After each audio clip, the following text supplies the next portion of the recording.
Pues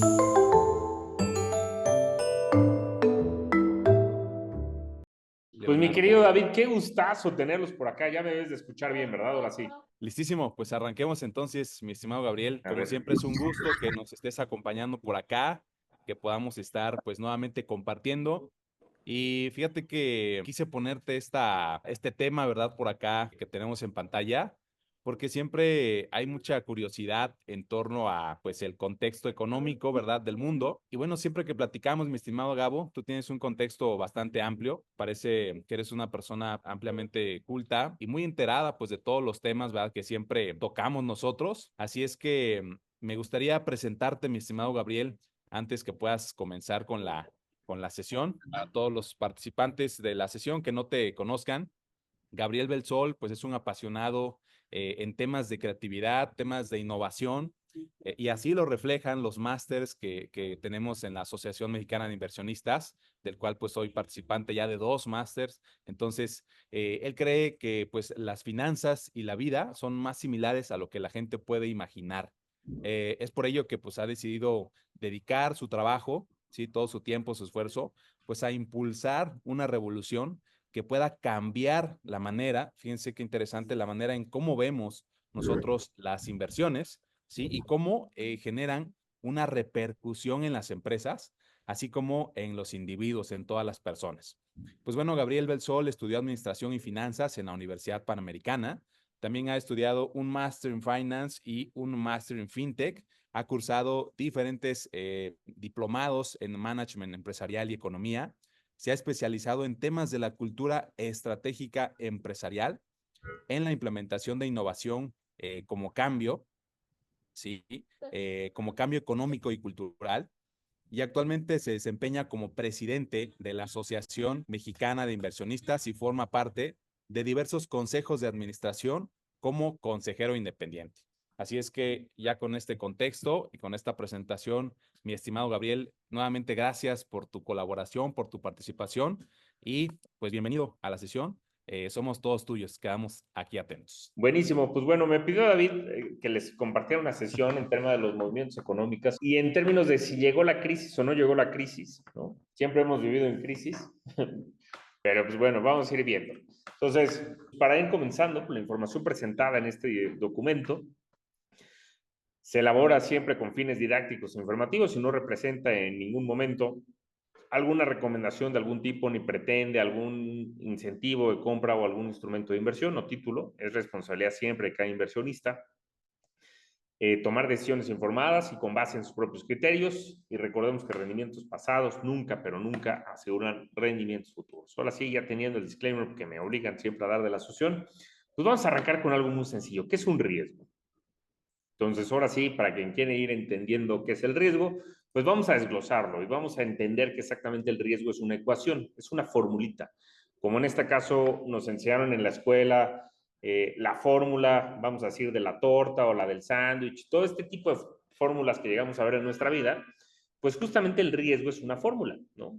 O sea, si queríamos saber el área de un cuadrado, pues era base por altura. En el caso de un riesgo, pues es exactamente lo mismo. ¿Cuál es la fórmula? Y en este caso, la fórmula, tenemos que comprender el paso número uno, que tenemos que entender que existe la probabilidad de que ocurra un suceso. Ese suceso puede ser positivo o negativo, incluso algo muy, muy positivo, incluso también puede llegar a ser riesgoso. Ojo, si yo tengo una empresa y vendo por encima de mi capacidad de producción, para la empresa puede generarle un momento de crisis y eso es algo altamente riesgoso porque le puede generar un problema de reputación porque no puede entregar los pedidos. Entonces, ojo, la probabilidad puede ser tanto positiva como negativa. Y en ese caso es el punto número uno. La segunda, pues son exactamente las consecuencias potenciales de que esto podría llegar a generar. Si voy en un paracaídas, como exactamente aquí lo tengo, y el paracaídas pues llega una corriente de viento y se me amarra, pues las consecuencias potenciales que puede llegar a tener pues, pueden ser muy negativas. Pero si tengo, vamos a decir, algún mecanismo de apoyo, pues bueno, las consecuencias potenciales podrían ser pues no tan negativas, pero seguirían siendo pues bastante complicadas. El tercer punto son las variables psicológicas y esto es fundamental. Si vamos a hablar de crisis o vamos a hablar del tema de riesgos principalmente, tenemos que entender la parte psicológica y esto es fundamental que vamos a tocar muchísimo más adelante. ¿Por qué? Porque dentro de las variables psicológicas tenemos un par de cuestiones que les voy a ir describiendo. Uno es la sensación de control. Entonces, todos nosotros, absolutamente todos nosotros, cuando hay una situación de crisis, alguna cuestión de riesgo, el cual no conocemos, lo que queremos siempre tener es una cuestión de sensación de control, donde absolutamente cualquier situación que esté sucediendo en el mercado, fuera del mercado, nosotros la podamos operar. La segunda es nuestra creencia de nuestra capacidad. ¿Qué tanta capacidad tenemos nosotros para afrontar alguna situación, algún riesgo, algo que esté sucediendo en el mercado? La tercera es la anticipación equivocada del futuro. ¿Y a qué me refiero con esto? Que normalmente podemos planear en nuestra cabeza 300,000 escenarios o 1,000,000 de escenarios y la probabilidad de que eso suceda, la verdad es que es sumamente baja. Entonces, la anticipación normalmente hacia el mercado puede llegar a ser sumamente complicada. Entonces, estas tres variables son las tres variables psicológicas que llegan a existir. Ahora bien, como bien nos lo dijo Guillermo Vallenato, que si queremos lo mejor en la vida, tenemos que arriesgar. Y si no arriesgamos, no ganamos. El que no arriesga, no gana. Entonces, justamente en esa parte, entendiendo que estas tres variables hacen justamente que se asuma lo que es un riesgo, pues yo les quiero preguntar hasta aquí, ¿alguien sabe cuál es la prueba, qué es un riesgo, vamos a decir, en términos de una inversión? ¿No? Ojo, porque ya hablamos de cuáles son las variables de cómo está compuesto el riesgo, pero la manera más sencilla de comprender, perdón, ¿me regalas un vasito?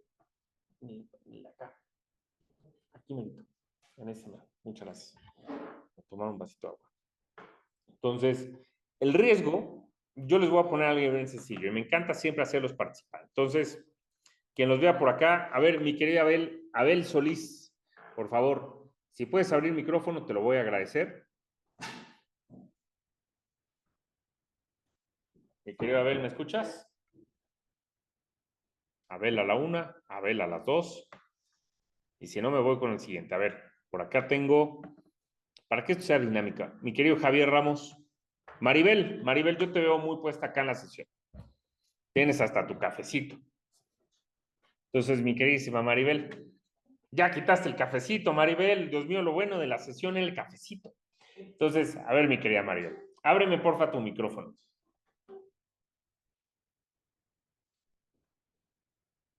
¿Ya, mi querida Maribel, para que te escuche?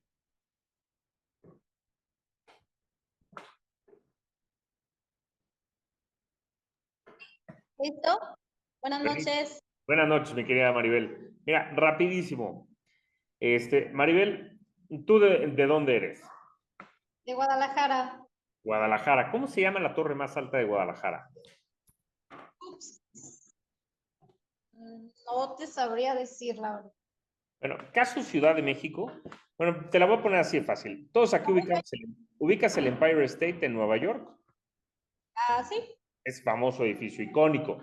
Si yo te dijera, Maribel, vamos hasta arriba del Empire State. Te doy un paracaídas y te doy 100 pesos.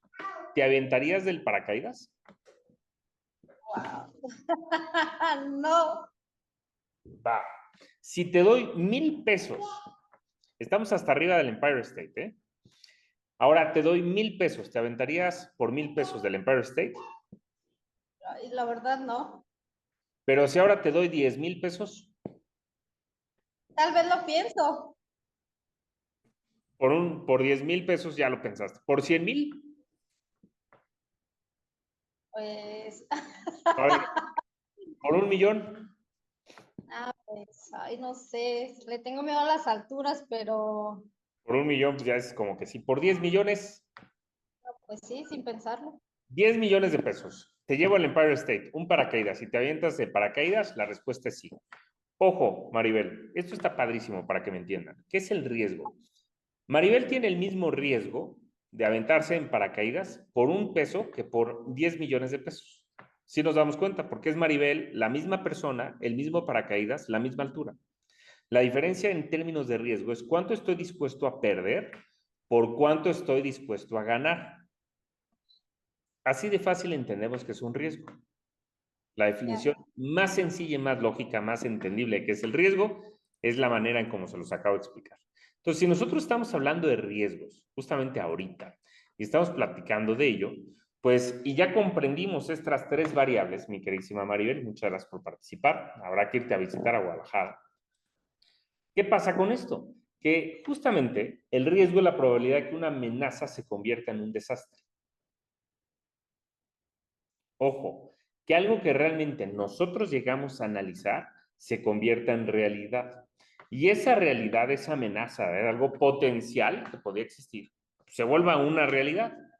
Porque si no, simplemente sigue siendo una amenaza. Está el riesgo, pero ese riesgo no se ha vuelto latente, no se ha vuelto real todavía. Solamente lo tenemos en nuestra imaginación. Y esto es bien importante porque solo vamos a lamentar aquello que nunca existe en realidad. Entonces, hay que entender esto. Nosotros nunca vamos a poder eliminar un riesgo, ¿vale? Solamente podemos mitigar el riesgo. Ahora, ¿cómo vamos a mitigar un riesgo? La forma más sencilla es conociendo cuáles son los potenciales riesgos que existen y a partir de ello hacer una planificación y una estructura que tengamos un plan de acción en caso exista un riesgo. ¿No? Ejemplo, ¿qué pasa? A ver quién tiene la cámara prendida. Me encantan los que tienen la cámara prendida, así que los que estén, no hay nadie con la cámara prendida, ni modo. A ver, mi querida Mayra Rivas, por acá te vi. Mi querida Mayra, si puedes abrir el micrófono, te lo agradeceré. Sí, soy de los que son preguntones en la sesión, así que lo lamento. Hola, sí, sí, puedo. Mil gracias, mi Estoy querida. afuera de la casa, por eso tengo la cámara apagada, pero sí puedo prender el micrófono. Mil gracias, Mayra. Ahora yo te preguntaría, Mayra, tú al día de hoy en tu casa, ¿tienes algún protocolo? ¿Qué pasa si la cocina se incendia? Ay, me aventaría una pelea con la aseguranza y terminarían diciéndome que no me pueden pagar ellos. Va, pero fíjate, ojo, ¿existe el riesgo de que la cocina se pueda incendiar? Claro, Sí, sí todos existe. nosotros lo tenemos. Pero si ya conocemos ese riesgo y no tenemos un proceso para mitigar ese riesgo, el que está asumiendo el riesgo somos nosotros. Y ojo, luego viene la crisis. Entonces, aclaro, el riesgo no lo vamos a eliminar. Nunca se va a eliminar un riesgo, pero sí podemos mitigarlo. Si conocemos el riesgo que existe y tenemos un proceso y un protocolo para llevar, vamos a decir, para poderlo enfrentar, ¿qué es lo que va a pasar? Vamos a poder gestionar una crisis. Entonces, lo primero que necesitamos justamente es tener protocolos y tener planes de acción frente a un proceso de alguna situación de crisis. Entonces, déjenme ponerles, y muchas gracias, mi querida Mayra, por tu participación. Entonces, déjenme ponerles una hipótesis.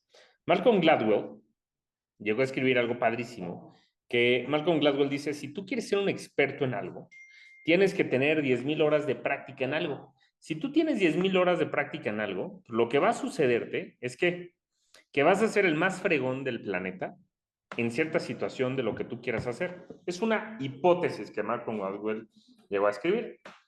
Oye, yo quiero ser el mejor en cuestión de manejo de una crisis. Pues, ¿qué tendría que ser? Especializarme y estudiar, pues, si quieres, y estar en 10,000 horas de práctica en situaciones de estrés y de ansiedad y de crisis para poderla enfrentar perfectamente.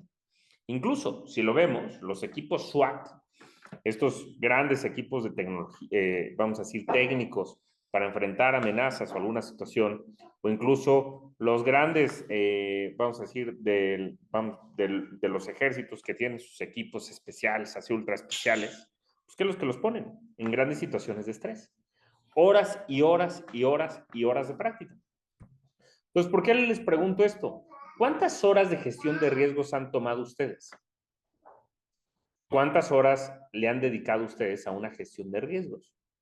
Oye, me quiero preparar una crisis, pero ni siquiera tengo un proceso de gestión o no estoy yo personalmente preparado para enfrentar o gestionar una crisis. Pues ahí, ¿qué va a pasar? Pues yo voy a tronar. Oye, ya conozco qué es lo que se tiene que hacer. Pues sí, ya sé que se tiene que mitigar, pero ahora la pregunta es, ¿y cómo lo vamos a hacer si yo no estoy preparado? Entonces, esto es fundamental porque hay que entender algo, si los riesgos son buenos o son malos, si la crisis es buena, es mala, ¿qué sucede en una crisis? Entonces, los riesgos en sí, yo los quiero invitar en algo hoy fundamental y que pensemos de manera diferente. ¿Por qué? Porque los riesgos realmente crean oportunidades en el mercado. Si hoy estamos hablando de inversiones, si estamos hablando de perspectivas, y justamente lo que David maneja, pues es tema de inversiones. Oye, pues México está complicado, el mundo está complicado, están pasando muchas cosas que ahorita vamos a entrar a detalle, pero pues hay que entender algo fundamental. Los riesgos son las mejores oportunidades del mundo. Si sabemos estar en el lugar correcto, en el tiempo correcto, y vamos a decir, del lado correcto de la historia. Ojo, y eso es fundamental. Entonces, ¿cómo podemos crear oportunidades? ¿Cómo enfrentamos algo que nunca antes se ha hecho? Y esto es importante, porque de manera personal, para poder enfrentar esto, necesitamos tener 5 herramientas bien importantes para poder crear oportunidades personales. Entonces, la primera es que yo tengo que crear un equipo. Oye, Mayra, te pregunté en tu casa, pero tú tienes un equipo en tu casa, ¿no? Posiblemente un esposo, hijos, papás, perro, lo que tú quieras. Tengo que preparar ese equipo para poder enfrentar una situación de crisis. Si mi equipo no está preparado para una situación de crisis, si llega una crisis, pues te aseguro que todos van a estar como gallina descabezada y todos van a estar vueltos locos caminando sin cabeza 50 metros hasta que se caigan. ¿Por qué? Porque el equipo no está preparado. Si no preparamos a nuestros equipos en nuestras empresas, en nuestras organizaciones, esto truena. 2, si yo no estoy preparado física y mentalmente para ello, estoy totalmente pelas.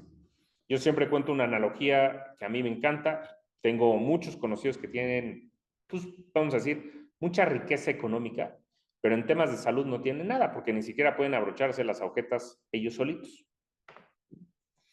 Entonces, si no estamos preparados en diferentes aspectos, no únicamente económicamente, sino física y mentalmente, para poder enfrentar una situación de crisis, pues estamos completamente tronados.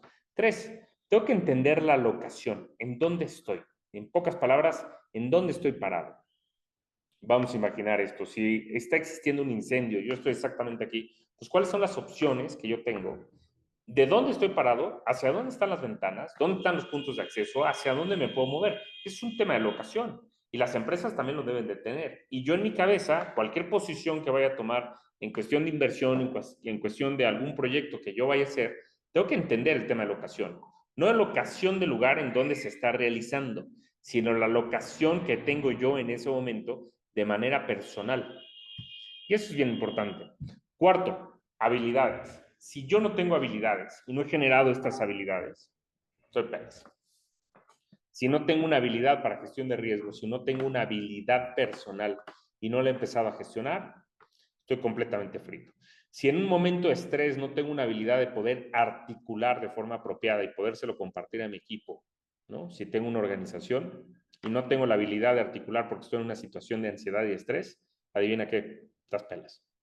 Porque no le vas a poder dar a tu equipo un punto de dirección e incluso vas a ser el anclaje o incluso ser justamente esa persona que los pueda guiar y ser justamente quien los pueda sostener en algún momento de alguna crisis. Ojo, porque todas las empresas en todo momento enfrentan crisis. Y 5, puedo tener absolutamente todas las otras 4, pero si no genero experiencia y sabiduría para poder dominar algún tema de una crisis, estoy pelas. Ayer tenía el gusto de viajar, tienen su casa en San Miguel de Allende, yo vivo en San Miguel de Allende y vengo de trabajo a la Ciudad de México, ¿no? Los que ya saben, David ya sabe que vivo allá en San Miguel. Y ayer, por azares del destino, me acompañó mi papá en la carretera. Entonces tuve el gusto de que mi papá me acompañara en un viaje que al día de hoy para mí se vuelve muy divertido, la de San Miguel de Allende a la Ciudad de México. Para mi papá fue bastante tortuoso y ya estaba desesperado.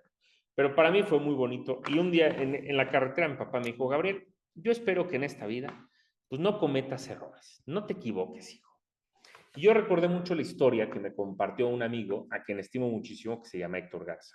Y Héctor Garza un día me dijo, mira Gabriel, si en esta vida tú quieres ser una persona exitosa en diferentes ámbitos de tu vida, me contó esta analogía. Un día llegan y le preguntan a una persona muy exitosa en ámbitos de su vida, no estoy hablando económicamente, sino en varios ámbitos de su vida. Y le preguntan, oye, ¿cómo es que has podido ser tan exitoso? Y él respondió de una manera muy sencilla, dijo, es muy simple, 3 palabras. Quien lo estaba entrevistando le dijo, bueno, ¿y cuáles son esas 3 palabras? ¿Cómo es que pudiste obtener ese éxito? Y él respondió, pues muy simple, tomando buenas decisiones. Y el otro que lo estaba entrevistando le dijo, oye, ¿y cómo tomas buenas decisiones? O sea, ¿cómo sabes qué decisiones tomar? Y esta persona exitosa le dijo algo muy sencillo, muy simple. 3 palabras. Tomando malas decisiones. Entonces, ¿a qué voy con ello? Tenemos que entender que en ciertos momentos de nuestra vida vamos a fracasar, vamos a fallar y nos vamos a equivocar y que la crisis nos va a tocar a todos en algún momento, ya sea económicamente de forma personal, una crisis económica, una guerra, lo que queramos, va a suceder. Pero si yo no tengo la capacidad o no he generado la habilidad para llevarlo a una experiencia y poderlo enfrentar, pues estoy completamente pelas. Entonces, esto es fundamental. Y ahora sí, entrando justamente a un tema de materia, pues vamos a desarrollar un poquito, a entender cuál es el proceso de una crisis económica, porque todo el mundo habla de crisis, ¿va? Sin embargo, ¿cuál es el proceso de una crisis económica? Entonces, punto número 1, las crisis tienen diferentes etapas. Entonces, para irlo entendiendo, el paso número 1 para identificar una crisis tendría que ser justamente que tenemos que identificar, ¿no?, los desequilibrios y los errores que existen de manera previa. ¿Y a qué me refiero con esto? Que cualquier crisis económica, la que ustedes quieran, siempre comienza con la identificación de ciertas decisiones en la parte de inversiones que llevan desentonando o que llevan desarrollando desequilibrios financieros en el mercado.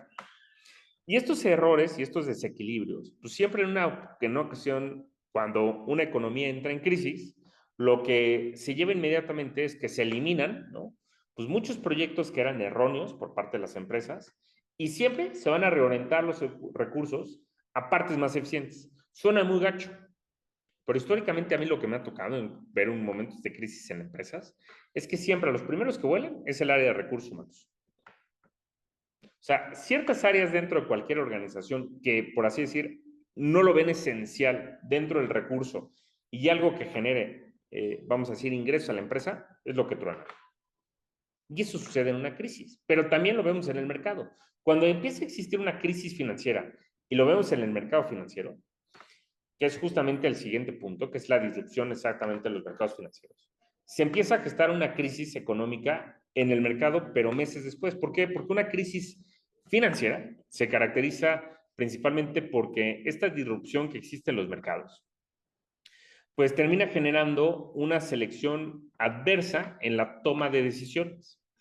Y el riesgo que existe, vamos a decir, el riesgo personal que yo tengo, moral, psicológico, pues empeora completamente la situación, porque los mercados son completamente irracionales.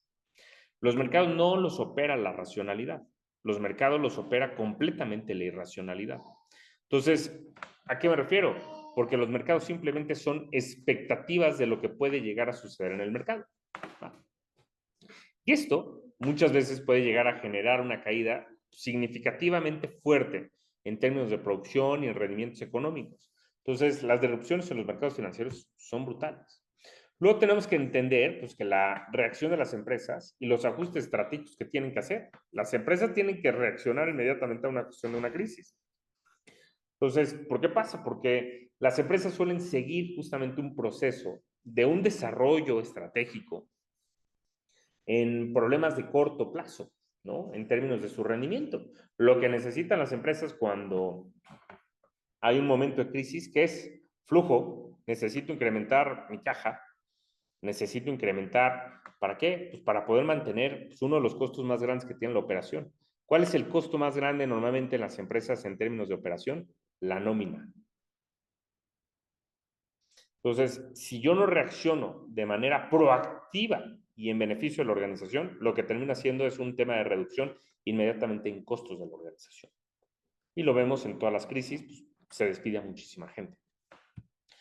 ¿Y eso qué genera? Es un impacto fuertísimo en el consumo y en el comportamiento social, porque la gente no tiene empleo, ¿no? Entonces, de esta manera, pues, se afectan fuertemente los patrones de comportamiento, ¿no? Lo cual, ojo, hay áreas de negocio y oportunidades que crecen muchísimo. Los que son psicólogos en momentos de crisis tienen grandes áreas de oportunidad. Por ejemplo, el alcohol y las drogas, en general, todas, tienen un crecimiento brutal en tema de su consumo en momentos de crisis. Claro, los momentos de crisis son grandes momentos de oportunidad. Yo les dije que depende exactamente en dónde esté parado. Porque justamente esta angustia psicológica que puede causar principalmente el desempleo o incluso la reducción de mi ingreso, pues puede aumentar fuertemente el consumo de alcohol o incluso hasta de sustancias tóxicas para el cuerpo. Entonces, esto es bien importante porque el comportamiento social va a nutrir fuertemente cualquier situación de crisis que exista en el mercado. Ahora bien, también tengo que estar monitoreando la parte de los indicadores financieros. ¿Y a qué pasa?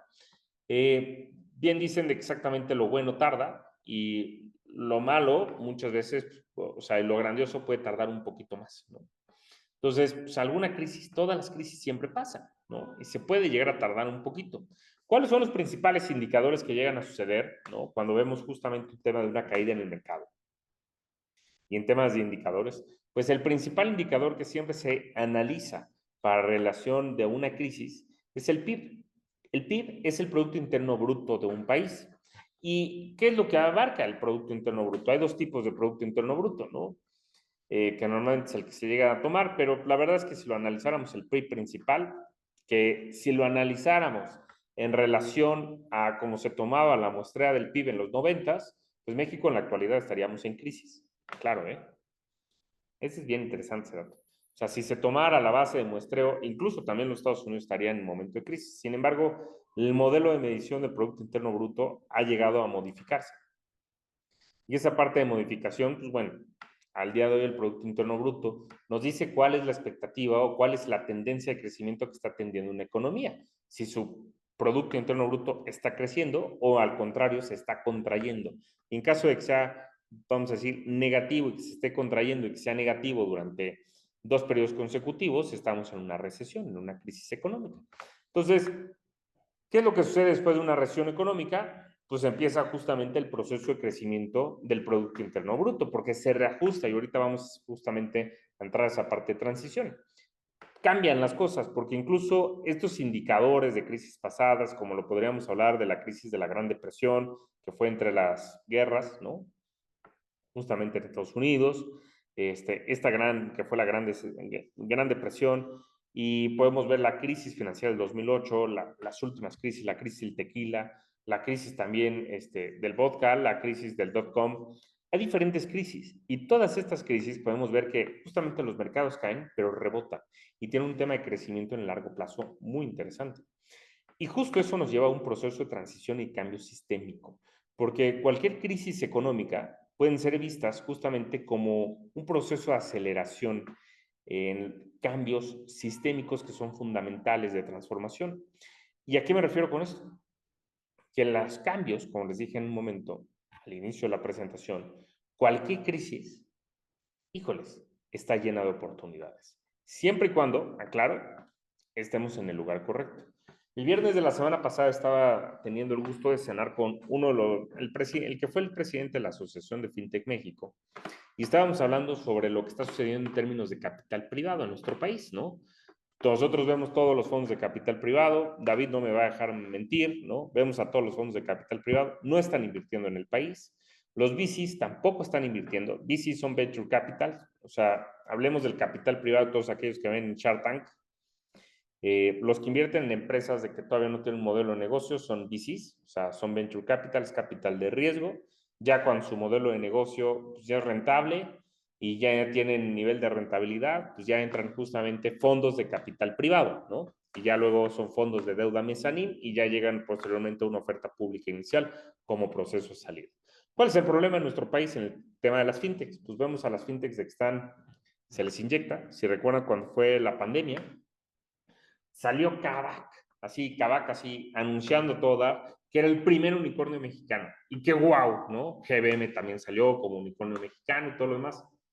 ¿Y alguien de aquí, después de este tiempo, ha escuchado nuevamente una noticia de ellos?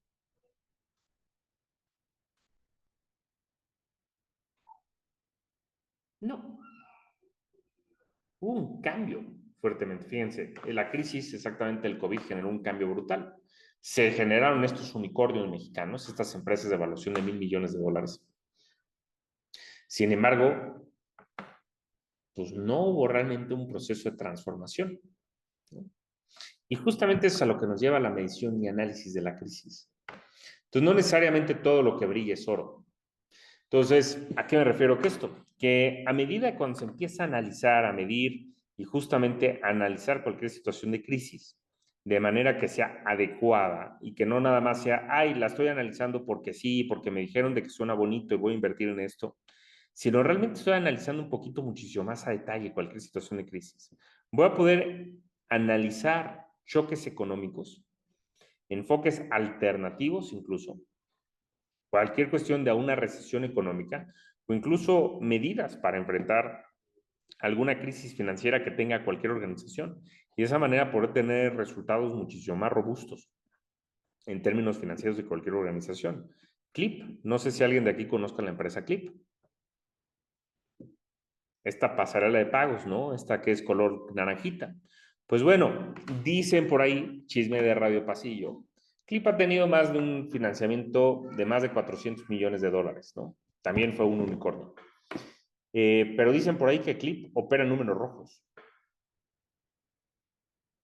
Sea usted verdad, pues quién sabe, ¿no? No es una empresa privada, sus números no son públicos, pero pues, es una empresa que es privada, ¿no? Y opera con números rojos, ¿no? Uber se tardó añísimos en reportar números positivos. Entonces, claro que puede generar situaciones de crisis en el mercado, claro. Hay una cuestión en el mercado al día de hoy con el tema de todas las empresas que están en el sector fintech y todas estas empresas tecnológicas. ¿Sí? ¿Hay una burbuja en ello? Sí, ¿no? Pero la burbuja, ¿quién la paga? Y me van a disculpar todos, la paga el último tonto. ¿Y a qué me refiero con ello? Que es como el juego de las sillas. Mientras todos tengan lugar donde sentarse, no pasa nada. Pero el último que sea el último que se quede sin lugar es el que truena. Entonces, yo les decía que la psicología de la crisis es fundamental porque la psicología en sí juega un papel no nada más importante, sino completamente crucial en la comprensión y en el manejo de cualquier crisis económica. ¿Y a qué me refiero con esto? Hay una tesis muy bonita que se llama Espíritus Animales. Y este análisis de espíritus animales fue un libro que se generó hace muchos años y nos habla justamente de cómo es que la crisis económica está gestionada muchas veces por, vamos a decir, instintos de supervivencia y muchas veces emociones de las personas. Y eso termina impactando en el bienestar psicológico de todas las personas. Por ejemplo, la recesión global del 2018, 2008, la crisis de la pandemia del 2019, pues demostraron absolutamente estas dos últimas crisis que el bienestar psicológico de las personas pues se afecta fuertemente, incluso en términos de trastornos mentales. La pandemia de COVID-19 terminó demostrando un crecimiento brutal de una enfermedad que es una enfermedad de la cual no se habla en la actualidad, que es la depresión. Hoy estamos aquí 81 personas conectadas. Según la Organización Mundial de la Salud, se calcula que el 10% de nuestra población vive en depresión y hay gente que vive en depresión sin saberlo. Los salarios en los que vivimos no nos alcanzan y el bienestar psicológico que estoy teniendo es brutal. Significa que en esta sesión que somos 81 personas, según dato de la Organización Mundial de la Salud, 8 personas en la actualidad en esta sesión sufren de depresión y no lo saben. Y la depresión, ansiedad, el estrés, pues lleva muchas veces a temas de suicidio y son factores como el desempleo y muchas veces las condiciones laborales que son muy adversas a afectar maliciosamente al sistema económico. Entonces, no nada más pasa esto, sino también tenemos las decisiones financieras y los sesgos cognitivos. Y estos sesgos pues, pueden llevar a un comportamiento, muchas veces en una compra impulsiva, en algún momento de auge en el mercado, o aceptación de altos niveles de tasas de crédito. Vemos, por ejemplo, las fintechs en la actualidad, todas que están otorgando algún crédito o alguna tarjeta de crédito. ¿Alguien sabe aquí cuál es el CAT de alguna tarjeta de crédito de alguna fintech? Promedio están entre el 120 y 150% del CAT. Costo anual total del crédito. Imagínense pagar el 150%. Pues sí, eso afecta y genera decisiones financieras y sesgos cognitivos. Claro que al fin y al cabo el tema del crédito afecta fuertemente muchísimo. Y luego tenemos los afectos en la salud mental, la percepción y empleabilidad justamente en el estrés económico, pero ahora sí me voy un poquito para adelantar, ¿no? Porque me queda poco tiempo. Entonces, tenemos posibilidades de una crisis global y ojo, creo que en esto está centrado, ¿no? Ya hablamos de varias cuestiones psicológicas, ya hablamos de varias cuestiones, pero pues llegó la crisis. ¿Cuál es la posibilidad de una crisis global? Vamos a desglosarla. Para que exista una crisis, realmente, en la actualidad, tenemos que entender 4 puntos importantes. Uno, necesitamos interconexión financiera y propagación de crisis. O sea, necesitamos que todo el mundo esté hablando de manera negativa. Por eso es, ojo, todas las crisis en su mayoría son psicológicas. Por eso tocaba mucho el tema psicológico de la cuestión mental. ¿Por qué? Porque la interconexión financiera global puede servir muchas veces como un indicador de alguna crisis que está sucediendo de manera sistémica. Aunque muchas veces en esta parte, ¿no?, va a depender pues, de la economía de los países, va a depender de diferentes factores, ¿no? ¿Cómo qué? El crecimiento del crédito y el riesgo sistémico. Si no se mide el riesgo que existe en tema sistémico de mercado, gran problema. Si no se mide el crecimiento del crédito, gran problema. Pero no nada más es que esté creciendo el crédito, sino principalmente que se esté pagando el crédito y que el mercado tenga la capacidad de pago. Entonces, la combinación de un rápido crecimiento de crédito y los precios de activo en los 3 años, vamos a decir anteriores, se asocia siempre a una posibilidad significativa de entrar en una crisis financiera. Entonces, si está aumentando el crédito y el precio de los activos en los últimos 3 años, ojo, es literalmente como una red flag, ¿no?, de que te dicen aguas. Luego tenemos factores económicos y sociales, ¿no? Tenemos que las crisis globales siempre son cualitativamente diferentes de las históricas. Aclaro, cualitativamente, y esa palabra nunca se me olvida, cualitativamente diferentes de las históricas. ¿Por qué? Porque una crisis global pues, va a abarcar dimensiones que son económicas, sociales, ecológicas, militares, ¿no?, y también políticas. Y también fuertemente, no, son esas 5, ¿no? Repito, ecológicas, económicas, sociales, ecológicas, militares y políticas. Estos 5 factores los van a detonar fuertísimamente factores económicos y sociales principalmente. Entonces, es bien importante el poderlos tener bien medidos. Y luego tenemos los factores económicos y sociales. Aquí no lo muevo, perdónenme. Aquí es los modelos predictivos. Déjenme lo vamos por acá para no confundirlos.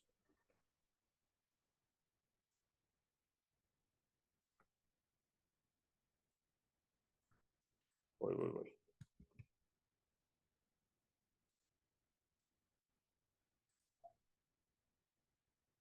Entonces, ¿qué es lo que pasa con los modelos predictivos?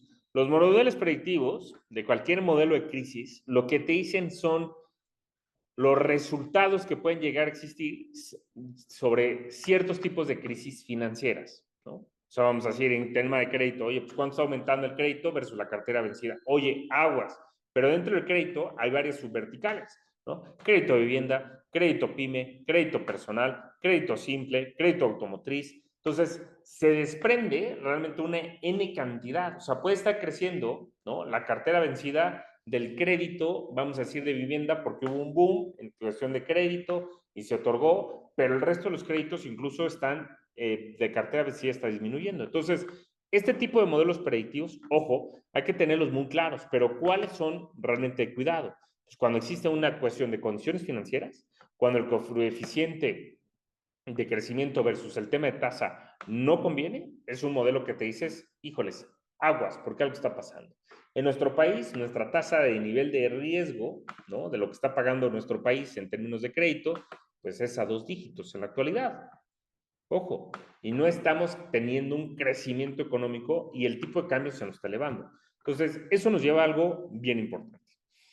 Entonces, eso es cómo analizamos el crédito, ¿no? Eso es principalmente cómo podemos ver en términos del, vamos a decir, de riesgo principalmente. Pero vamos a algo importante. ¿Cuál es el futuro del mundo? ¿Hacia dónde vamos? ¿No? Y ojo, este es el crecimiento de lo que se espera en términos de crecimiento a lo que en los próximos años podría llegar a crecer el mundo para el 2075. ¿Va? Esto lo voy a acercar un poquito más. Fíjense. Para el 2075 se calcula que China, esto es en cantidad de recurso de capitalización, ¿no? ¿Cuánto podría llegar a crecer la economía? China se calcula que podría llegar entre el 2034 a 2037 superar a los Estados Unidos. a ser la economía más grande del mundo, ¿va? Que lo va a superar, ya sabemos que lo va a superar. Pero ojo, quien se espera que lo pueda llegar a superar también a los Estados Unidos en el 2075 es la India. Y Estados Unidos estaría quedando justamente en el tercer lugar. En cuarto lugar estaríamos hablando de toda la zona de Europa, ¿no? Toda la eurozona. Y en el siguiente lugar estaríamos hablando de Japón. Ojo, eso es en relación a quienes son, vamos a decir, los 5 bloques de lo que se está hablando en la actualidad, de estos bloques económicos que son preponderantes principalmente, en términos de crecimiento. ¿Por qué? Porque Asia está creciendo muchísimo y la perspectiva es brutal. Ahora, ojo, dentro de las proyecciones, ¿qué es lo que ha estado sucediendo? Que todas las economías emergentes, encabezadas principalmente por las economías asiáticas, la proyección de población que tienen sigue siendo de alto crecimiento, ¿no? Incluso se prevé que China pueda superar a los Estados Unidos como la mayor economía del mundo, como les dije, en el 2035. Mientras que en la India, pues esto podría llegar a ser en el 2075, ¿no? Entonces, no nada más esto, sino toda la población del crecimiento demográfico que se espera que tengan países como Pakistán, Nigeria, Egipto, pues pueden generar transformaciones políticas y económicas muy diferentes a las que conocemos en la actualidad. Si yo les preguntara, ¿dónde creen ustedes que México esté para el 2075? Y es más, mi querido David, ¿qué te late si les damos a quien responda en México como economía para el 2075? ¿Quién dice? ¿Cuál es la expectativa de México de aquí a 50 años? ¿Quién dice yo? Mi querido Fabián Rosas, tú que traes la bata, ¿tú qué dices, Fabián? Una botella de mezcal, cortesía de Maguey Token a quien responda correctamente, ¿no? Ok, bueno, cálculo exacto, porque pues entre las 10 primeras seguramente sí lo estará, ¿no? 10 primeros. Yo calculo que esté en el 8. Hola, soy Edith. Pienso que va a ir como en el 8. En el octavo lugar. Ok. Ajá. ¿Alguien más? ¿Quién da más? ¿Quién da menos? Bueno, yo calculo ya yendo más exactos en el sexto. Sexto. Mira, así queremos a nuestro país, para que veas, eso es bueno porque eso habla bastante bien de nuestro país, para que tengamos una idea. ¿Va? Esta es la percepción, ¿no? En términos del GDP, de la producción en 2021, esta está en dólares, ¿va? Hablando justamente, y ojo, esta gráfica me encanta porque estamos hablando de crisis, estamos hablando de percepciones. ¿Qué pasa? Históricamente tenías vamos a decir, tenías históricamente 2 bloques económicos, Estados Unidos y Alemania. Durante los 80s y el 2000 fue justamente igual. Sin embargo, para el 2005, 2010, los bloques económicos cambian porque entra justamente China como bloque económico. Y en la actualidad tenemos 3 bloques económicos. 1, regido por los Estados Unidos, 2, por Alemania y 3, justamente por China. Justamente a partir del 2000 la historia cambia, ¿eh? Literalmente la historia se vuelve otra. México, en 1980 estábamos en el 11º lugar. En el 2000 estábamos en el lugar número 9. Pero México, fíjense, en el 2022 México cayó a la posición número 14. La expectativa que México tenga en el 2050 es que tengamos el número 11 en la economía en el mundo. No estaríamos dentro de los primeros 10. Pero la perspectiva es que México se pueda mantener. Ahora, ojo, ¿cuál es lo que a mí me sorprende? Para que ustedes tengan. Imagínense Pakistán. ¿Quién había pensado que Pakistán, la perspectiva que se tenga de crecimiento económico de Pakistán, sea la 6ª economía más importante del mundo?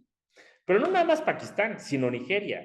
Y antes y sobre encima de Nigeria, Indonesia. Y por encima de Indonesia, Estados Unidos, India y China. Entonces, como les dije, en caso de una crisis, depende justamente en dónde estamos. Entonces, esta es justamente el análisis que hizo justamente Goldman Sachs de cuál es la perspectiva de acuerdo al crecimiento económico para los próximos años. Fíjense, Corea del Sur. Corea del Sur se había mantenido baja de lugar, ya no aparece dentro de las 20 economías más importantes del mundo a partir justamente en el 2050. Sin embargo, Brasil tiene una perspectiva de crecimiento. Dentro de los próximos años, ¿cuál sería? 2050, si hablamos en corto, China primer lugar, Estados Unidos segundo lugar, India tercero, cuarto Indonesia, Alemania en el quinto lugar, pero fíjense, Alemania cae completamente y ya no aparece justamente más que en la pizarra y aparece en el número 9. Fíjense la caída de Alemania, de ser la tercera economía más importante del mundo a ser la novena economía más importante del mundo para el 2075. Y si lo vemos, está Alemania y el Reino Unido y posteriormente México y Japón. Y justamente Rusia también en términos de cambio. Entonces, esta es la expectativa real de lo que se está viendo en nuestro país. Ahora, ojo, esa es la perspectiva. ¿Cuál es lo más importante en el caso de nuestro país? Nuestro riesgo país. Ojo, puede llegar a pasar cualquier presidente, lo que ustedes quieran, pero lo importante es la calificación que tengamos como riesgo país. En México, internacionalmente, no nada más en nuestro país, existen 3 calificadoras crediticias: S&P, Fitch y Moody's, ¿vale? Para que un país se considere en tema de crisis o en una situación, vamos a decir, de riesgo país, 2 de estas calificadoras nos tienen que dar una calificación negativa. ¿Por qué? Porque una calificación crediticia es una opinión que ellos dan sobre que el emisor pueda cumplir. En pocas palabras, que también es que el gobierno mexicano pueda cumplir. Esta es la escala de calificaciones que tiene nuestro país. Me voy a brincar un poquito por acá. La verdad es que hay todo un proceso padrísimo de cómo se hace la evaluación de riesgo país, ¿no? Se toma el BICRA, se evalúa y justamente tenemos el riesgo operativo, el riesgo país, pero aquí les quiero compartir algo fundamental. El riesgo país que nosotros tenemos en nuestro país, en el caso de México, ¿no? Porque se saca la ANCRA, el riesgo económico, ¿México en dónde está? Si estos son datos de Banco de México. El riesgo económico que tenemos es de 6 y el riesgo de industria que tenemos en México es de 5. De esa manera se saca nuestro riesgo país, ¿eh? O sea, es toda una analogía, es todo un proceso, ¿no? Se saca justamente el ancla, de esta ancla se evalúa en dónde está, junto exactamente con el valor de factor de riesgo, ¿no? De esta matriz y se fija la calificación de México. Esta es la medición justamente que utiliza Standard & Poor's. Entonces, fíjense, México en la actualidad el riesgo económico que tenemos es una resiliencia económica, riesgo muy elevado en la parte de resiliencia económica, desequilibrios económicos, riesgo intermedio, riesgo crediticio en la economía, riesgo intermedio. Y en el caso de industria, pues el marco institucional tiene un riesgo intermedio, la dinámica competitiva es un riesgo intermedio y el fondeo del sistema es un riesgo bajo. Este es el BICRA de la calificación que se tiene en términos de nuestro país, ¿no? Incluso para cierre de 2024, cómo estaría operando, ¿no? El PIB justamente en el sector privado, la deuda de los hogares, la deuda del hogar en relación al Producto Interno Bruto y la deuda corporativa y las reservas como pérdida crediticias en términos de préstamos locales, ¿no? Repito, es dato de S&P. Y de esta manera se saca la calificación BICRA de nuestro país. Entonces, ¿qué es lo que nos dice? México tiene una calificación en términos de BICRA, tiene calificación de SICO, tiene un riesgo económico de tendencia 6 estable, una resiliencia económica en calificación 5, ¿no? Este es de 1 a 6, ¿no? Calificación. Riesgo crediticio en la economía, el riesgo de industria estable, y eso nos da. Pero ojo, estamos por encima de Panamá, Perú, Hungría, Italia, Filipinas, Qatar y Uruguay. Ahora, ¿cuáles son las instituciones que más nos pueden poner en tema de jaque y más en términos de riesgo? La número 1, si llegáramos a tener un tema de quebranto o un problema financiero en nuestro país, la más grande es Bancomer, Santander, lo que es Banco Mercantil en el norte, que es Banorte, Banco Nacional de México, Banamex y HSBC. Estas son las 5 instituciones financieras más grandes del país. Y estas nos pueden poner, si llegaran a tener un tema o alguna complicación en importancia sistémica, es fundamental comprender que sí nos pueden llegar a poner en una situación de crisis. Ojo, esta es la calificación que tiene nuestro país. Si algo nos va a interesar en la actualidad, incluso en el próximo sexenio, en términos de crisis o en lo que ustedes quieran, olvídense una crisis económica, de situación de mercados, esas vienen y esas pasan. Ojo, lo fundamental en la actualidad es la calificación crediticia de nuestro país. ¿Por qué? la expectativa que se tiene en términos de nearshoring, que atraigamos un tema de inversión extranjera directa, no sé si ustedes lo sabían, pero el sexenio del cabecita de algodón, y no por él, aclaro, no por él, ha sido el sexenio con mayor inversión extranjera directa de la historia de nuestro país. La expectativa que se tiene en el sexenio de la doctora Sheinbaum va a ser mayor en términos de inversión de extranjera directa que lo que llegó con Andrés Manuel López Obrador. Ojo, no es por ellos, es por tema de los bloques económicos y lo que está sucediendo. Que se van a colgar la medalla, claro, y entendámoslo bien, ¿no? Son políticos y es lo que hacen muy bien, pero no es en relación a ellos. Lo que sí se tiene que cuidar es la calificación crediticia en nuestro país. Si la calificación crediticia, México pudo empezar a tener una calificación crediticia positiva a partir del 2000. Y se le subió la calificación crediticia justamente en el 2002. A partir de eso, las instituciones financieras, gobiernos internacionales y empresas internacionales pueden invertir en nuestro país. Si se nos va la calificación crediticia, ya chupó faros porque se tienen que llevar su inversión de nuestro país. Entonces, lo fundamental va a estar justamente en términos de crisis, si ya llegó o no llegó. Crisis siempre ha existido porque hemos vivido toda la historia en un momento que se llama VICA, volátil, incierto, complejo y adverso. La vida de la humanidad sobre 100.000 años en la faz de la Tierra ha sido volátil, ha sido completamente incierta, ha sido completamente compleja, completamente adversa. Crisis, hablemos de crisis, crisis siempre ha existido. Sin embargo, ahorita tenemos una estabilidad económica gracias fuertemente a nuestra calificación de riesgo país. Si perdemos eso, pues ahora sí, regresamos a los neandertales y ha sido un gusto el estar con ustedes y pues para ponernos a invertir. Abierto a cualquier duda o pregunta. Muchas gracias, Gabriel. Y efectivamente, por favor, a través del chat o a través de abrir micrófono, cámara, si gustan, sería genial que tengamos alguna serie de preguntas para enriquecer la participación. Entonces, adelante. Y Gabriel, muchísimas gracias por la participación, como siempre, de mucho valor, muy interesante.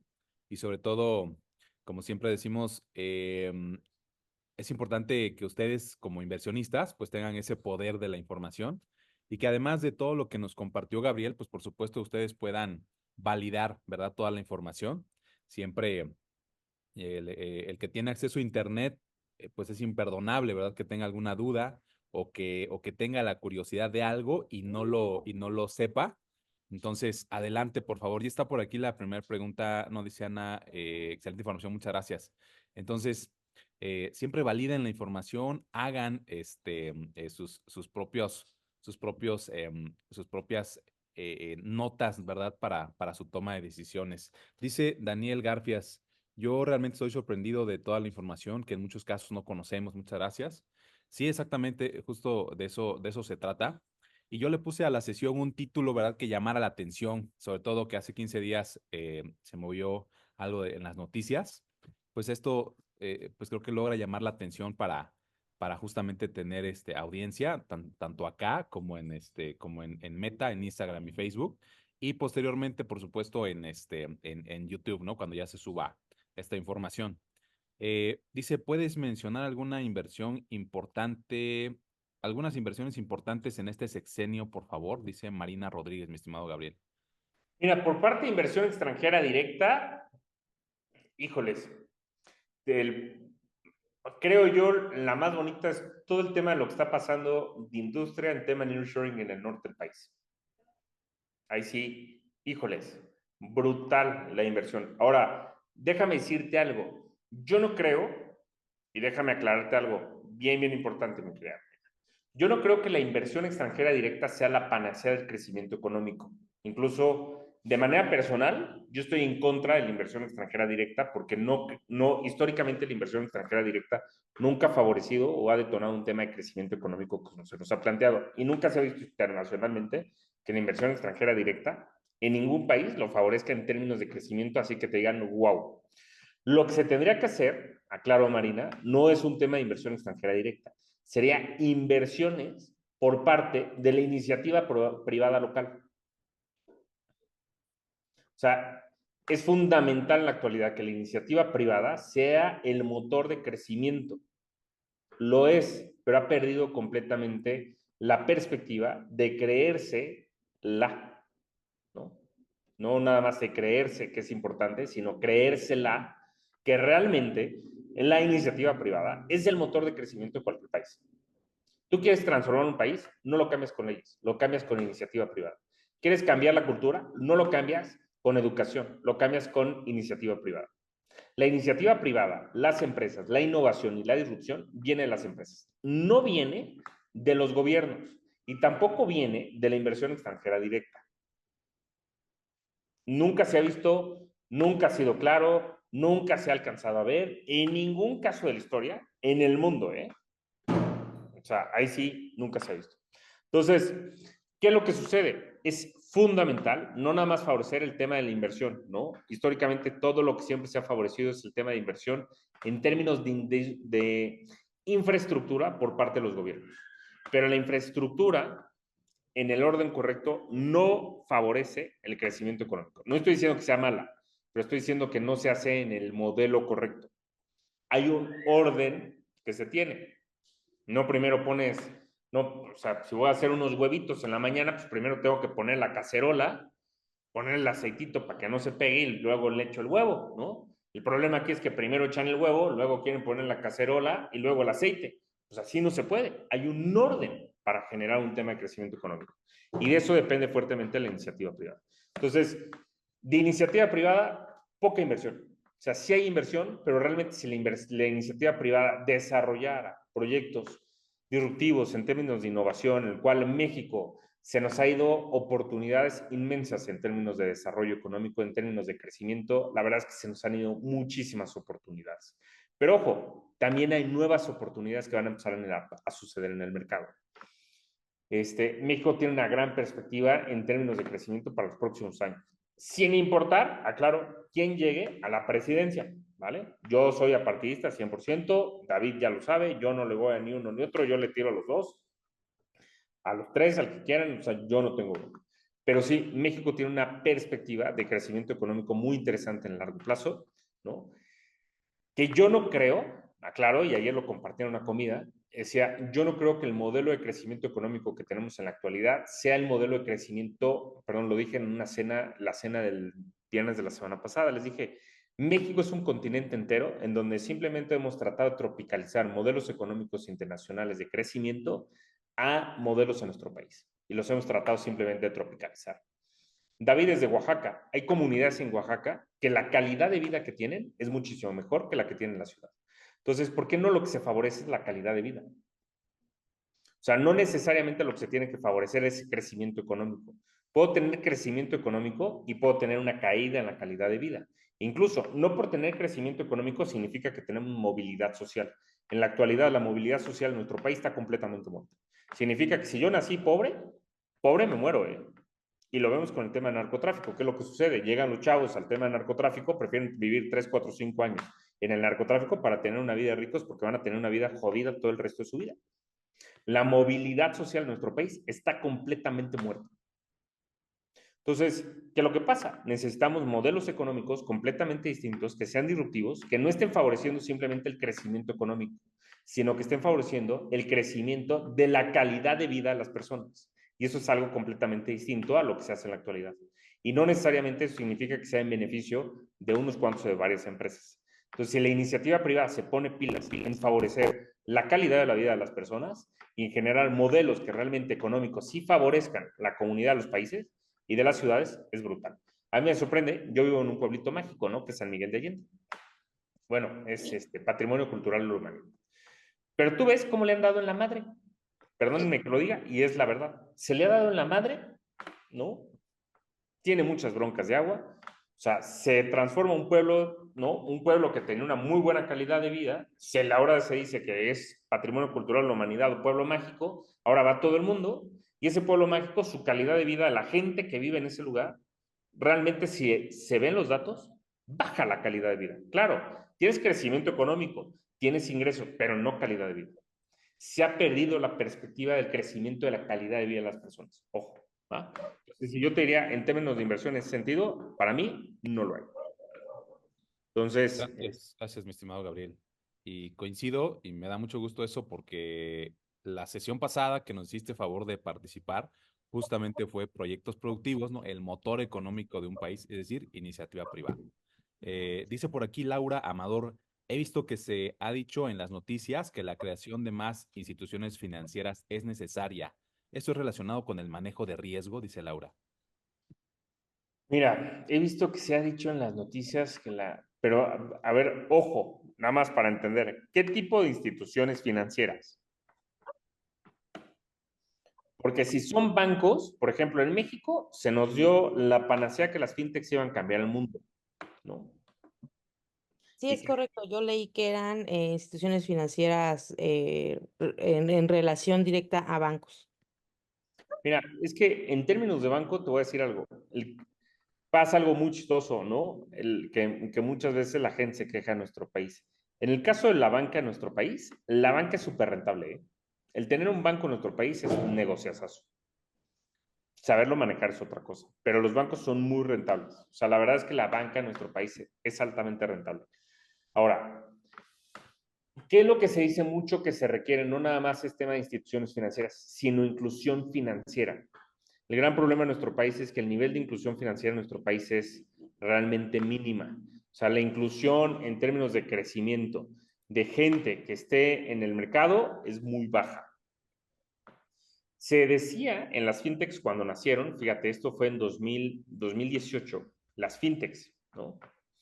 Las fintechs específicamente, México en 2018 tenía México 100 millones, no recuerdo bien si eran 80 o 100 millones de teléfonos inteligentes. ¿Ah? Sin embargo, en la actualidad, pues México tiene más de 130, 140 millones de teléfonos inteligentes. Hay más teléfonos inteligentes que personas en nuestro país, sí, sí lo hay, ¿no? Ah, claro, los teléfonos pueden ser inteligentes, pero las personas no lo digo en mal plan, pero no lo sabemos utilizar. Entonces, no nada más es que existan las instituciones financieras, o sea, pueden existir más bancos, pueden existir más fintechs. De nada te sirve si justamente lo que te acabo de decir, mi querida Laura, es que respondía en la parte pasada, en la pregunta pasada, es no se ha favorecido el término de la calidad de vida de las personas. Yo vivo en un pueblito, ¿no? Me encanta porque siempre lo comparto. Y la perspectiva, yo salgo y voy a un pueblito muy cercano a Totonilco, me encanta ir a desayunar, ¿no? Hay un lugar muy bonito que se llama Mamía Campestre que me encanta. Y paso por el pueblito. La gente de ahí del pueblito, créeme, les vale cacahuate. Literalmente a los del pueblo tú vas entre semana, les vale cacahuate. Si hay un banco, ni siquiera hay un banco ahí. Todos tienen teléfono inteligente. Tú vas a la señora, todos tienen un teléfono inteligente. ¿Tienen cuenta bancaria? No, no les interesa. Entonces, ¿cuál es el problema? Hemos tratado de tropicalizar y llevar modelos económicos a sus poblaciones, pero no hemos generado modelos económicos de esas poblaciones para las poblaciones. Hemos tratado de tropicalizarlas a lo que estamos acostumbrados en la ciudad y a lo que pensamos que es calidad de vida. Cuando la calidad de vida que tenemos en las ciudades, la verdad es que no existe. Tenemos calidad de servicios, pero no calidad de vida. Vete a cualquier ciudad en este país, no tienes calidad de vida en la actualidad. No lo existe. Ok, gracias. Gracias, Gabriel. Dice Catalina, ¿en qué sectores debe haber una inversión local? ¿En qué sectores debe haber una inversión local? Híjoles, fíjate, en la sesión pasada platicaron de la parte de proyectos productivos. Los proyectos productivos son muy interesantes en términos de inversión. La verdad es que son muy padres, ¿no? Porque favorecen muchísimo. Yo te voy a decir, y me voy a decirte algo bien sencillo, aunque suene, ¿va? En inversiones, hay 3 puntos en inversiones, ¿va? Y tu objetivo como inversionista tiene que ser siempre enfocado a estos 3 puntos. Y depende, normalmente cualquier asesor financiero te va a decir, bueno, si yo le voy a invertir en algo y te van a vender una inversión, o lo que tú quieras, o un proyecto de inversión, o te van a vender algo, paso número 1, palitos 1. Tu objetivo es que tu capital se mantenga en el transcurso del tiempo versus la inflación. Significa que si la inflación creció el 10%, tu capital mínimo se mantenga el 10% en el transcurso del tiempo. O sea, no es en dónde le metas, es mínimo buscar que tu capital se mantenga en el transcurso del tiempo. ¿Por qué? Porque tú tienes, vamos a hacer un fantasmita que se llama inflación, y la inflación te va a dar en toda la torre a tu capital. Si yo ahorré mi capital, ojo, tener mi dinero ahorrado, y para todos aquellos que dicen, ay, me encanta ahorrar y lo tengo en mi cuenta de banco o lo tengo en algo, es la tontería más grande financieramente que puede existir. ¿Por qué? Porque estás perdiendo poder adquisitivo con tu capital. Claro, vas a tener 100 pesos en la cuenta y esos 100 pesos van a seguir 100 pesos en 20 años, claro, pero el poder adquisitivo de esos 100 pesos en el transcurso del tiempo no va a ser el mismo. ¿Va? Entonces, paso número 1 es que mi capital se mantenga en el transcurso del tiempo en relación a la inversión. Paso número 2, que yo le gane a la inflación. ¿Y a qué me refiero a ello? Ahí voy a tener una tasa real positiva en términos de el aumento de mi capital. Si yo tengo 100 pesos y la inflación es del 10% y gané 11 pesos, no es una resta, es una división, ¿no? Porque es resta de tasas, pero lo estoy poniendo de una manera muy simple. Si yo tengo 10 pesos y 100 pesos y gané 11 pesos y la inflación es del 10%, pues gané un peso, ¿no? Entonces mi capital creció un pesito, ¿no? No creció el 11%, creció un peso en poder adquisitivo, porque la inflación era del 10. Ese es mi objetivo número 2. ¿Y cuál sería mi objetivo número 3? Es que pueda cumplir el criterio número 1 y el criterio número 2 haciendo lo que más te guste, lo que más te apasione. Si tú me dices, ¿en qué invierte? En lo que más te ayude, lo que más te beneficie, lo que más te apasione y lo que más te impulse a ser una mejor persona, que ayude que tu capital sea y se cumpla el paso número 1 y el paso número 2. Si tú logras el paso número 3, estás del otro lado y créeme que vas a hacer una de lana que para qué te invitas. Porque vas a estar haciendo lo que te gusta. Entonces, esa siempre es mi recomendación de inversión. Mi recomendación de inversión nunca va a estar en un proyecto, nunca va a estar en, vamos a decir, una tesis de inversión, en un SECADE, en una fibra, en algún instrumento que exista en el mercado, en algún instrumento CFD. La verdad es que no. Mi recomendación siempre de inversión es, si puedes cumplir con el criterio 1, el criterio 2, y hacer lo que te gusta, lo que te apasiona, lo que te encanta, por lo que naciste para este mundo, estás ganando dinero y ves la tasa de rendimiento que tienes y la estás ganando, vete ahí. ¿No? Totalmente. Gracias, mi Gabo.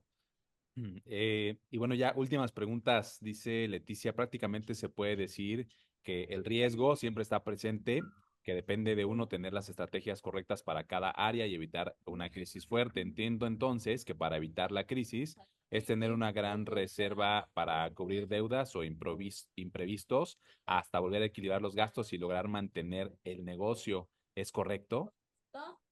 A ver, Leticia, prácticamente se puede decir que el riesgo siempre estará presente. El riesgo siempre va a existir, históricamente siempre el riesgo va a existir, ¿no? Tener las estrategias correcto, muy cierto, y poder evitar una crisis, muy cierto, ¿no? Entiendo entonces que para evitar la crisis tener una gran reserva. Ahora, gran reserva, híjoles, nuevamente repito lo que te acabo de decir, de nada sirve que tú tengas ahorrado capital. Ese capital, tú lo que necesitas es principalmente un modelo de diversificación, ¿no? Y entender justamente en dónde estás invirtiendo y en dónde estás colocando tus activos. ¿Por qué? Porque un inversionista tiene dos cuestiones en contra. El tiempo, y vamos a decir el dinero, ¿no?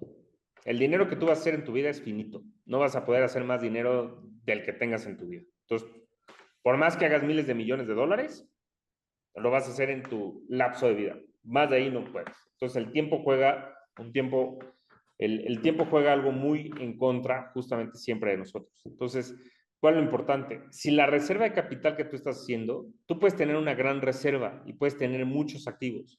Lo importante es cómo esos activos los vuelves líquidos en momentos de una crisis. ¿Para qué? Para que esos activos que tú tienes, al momento de hacerlos líquidos, puedas tomar oportunidades en el mercado. Ejemplo, si hay una crisis en nuestro país, ¿no? Próximo año, imaginemos, es un ejemplo.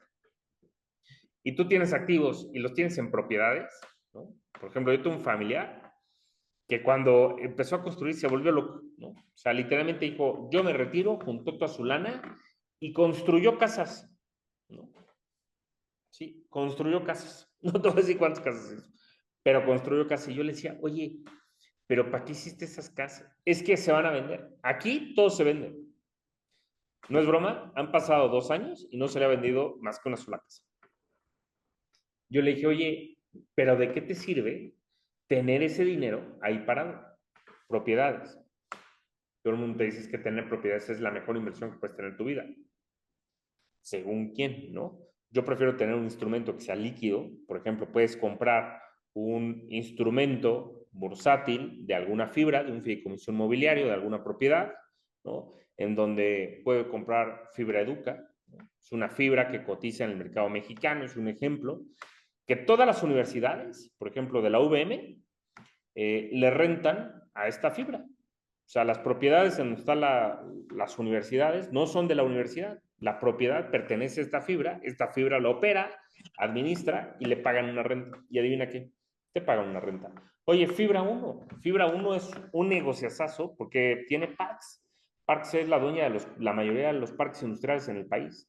Ojo, si la perspectiva es que siga creciendo el tema de nearshoring y en la actualidad no hay parques industriales para que puedan albergar el crecimiento económico y el crecimiento de inversión extranjera directa que va a haber en nearshoring en nuestro país, pues ¿en dónde invierto? Pues en un ETF de fibras. Y tengo, en vez de tener 1 millón de pesos en una propiedad, tengo 1 millón de pesos invertidos en una fibra que me paga un rendimiento anual, ¿no? Por encima de lo que estoy ganando, vamos a decir, en tener una renta. Una renta te va a pagar entre el 4 y el 6 al 7%, promedio 5% de rendimiento en una casa. Pero tú tienes una inflación del 5%, una inflación del 10%, y traes una casa de que te paga un rendimiento del 5%. Pues pésimo negocio. Pésimo negocio. O sea, tienes tú que analizar nuevamente lo que les dije: palito número 1, la inflación; pasito número 2, ganar la inflación; palito número 3, pues invertir en lo que a mí me gusta. Pero si voy a invertir en lo que a mí me gusta, lo que me apasiona, que tenga alto nivel de liquidez y de rentabilidad en ese mercado, ¿no? ¿Por qué? Porque de nada me sirve que tenga un chorro de capital invertido si no es líquido. Si es el momento de oportunidad, son los momentos de crisis. Benditas sean las crisis, ¿no? Es más, todos aquí deberíamos decir, así, literalmente va a sonar gacho: ruégale a Santa Crisis que exista una crisis, porque gracias a la crisis existen oportunidades en el mercado. Hay una crisis económica, los precios de la vivienda caen, ¿y qué pasa si tú tienes liquidez? Pues compras un chorro de propiedades, porque la propiedad la estás comprando a tasa de descuento y sabes que en 5 o 10 años esa tasa nuevamente va a crecer. Entonces existe una super oportunidad. Tengo un gran amigo, Héctor Garza, que les compartí hace rato. Él compró un penthouse en la Nápoles, precioso, aquí en la Ciudad de México. Él le costó 2.8 millones. Es un departamento de casi 200 metros cuadrados, un penthouse muy bonito en la Nápoles. Ese lo compró en la crisis financiera del 2008. Un gringo tronó su empresa, le urgía tener lana, lo compró a tasa de descuento, 50% de precio de descuento. En 2017, fíjate, 2017, que yo me recuerdo con él, a él le ofrecían 13 millones de pesos por ese departamento. Un departamento que compró en 2.8, menos de 3 millones de pesos, ese departamento, 13 millones. Súper oportunidad en el mercado. ¿Cuándo lo compró? Pues en un momento de crisis. Entonces, no nada más es que tengas una gran reserva, porque de nada sirve tener una gran reserva. Ten inversiones que sean alto nivel de liquidez. ¿Y qué es alto nivel de liquidez? O incluso inversiones en las cuales, por ejemplo, ¿no? Ahora sí voy a dar un super mega anuncio, ¿no? Mi querido David, por ejemplo, Magley Token, ¿no? Pues el Magley se va a seguir vendiendo, ¿no? La gente en una crisis es bien peda, es bien borrachota. Se pone borracho, pues claro, pues ¿qué compran? Rancho Escondido para que lo que les alcanza, o el Tonayán, ¿no? Pues pregúntenle a David: oye, ¿y ustedes envasan lo de Tonayán? Pues hagan que David envase a lo de Tonayán. ¿Qué va a pasar? Pues mega oportunidad en el mercado, porque pues, la gente se va a emborrachar. Momentos de crisis económicas, lo que más se detona, repito, es el alcohol, la crisis, todo lo que tenga en relación a eso crece brutalmente, ¿no? Pues, mi querido David, ya nos hablamos. Gracias, mi estimado Gabriel. Sí, fíjate que ya las demás preguntas vi que son afines y yo creo que en parte fueron ya respondidas. Algunos temas fiscales. Acuérdense que en próximas sesiones vamos a tener temas fiscales. Entonces, pues me parece, mi estimado Gabriel, que sin más, te agradezco muchísimo, muchísimo la participación.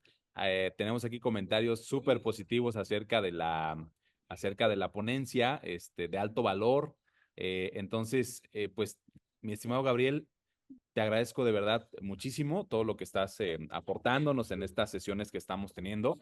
Realmente es de gran valor para todos aquellos que están construyendo un portafolio, todos aquellos que están iniciando e incluso para aquellos que ya están un poquito avanzados en temas de inversiones.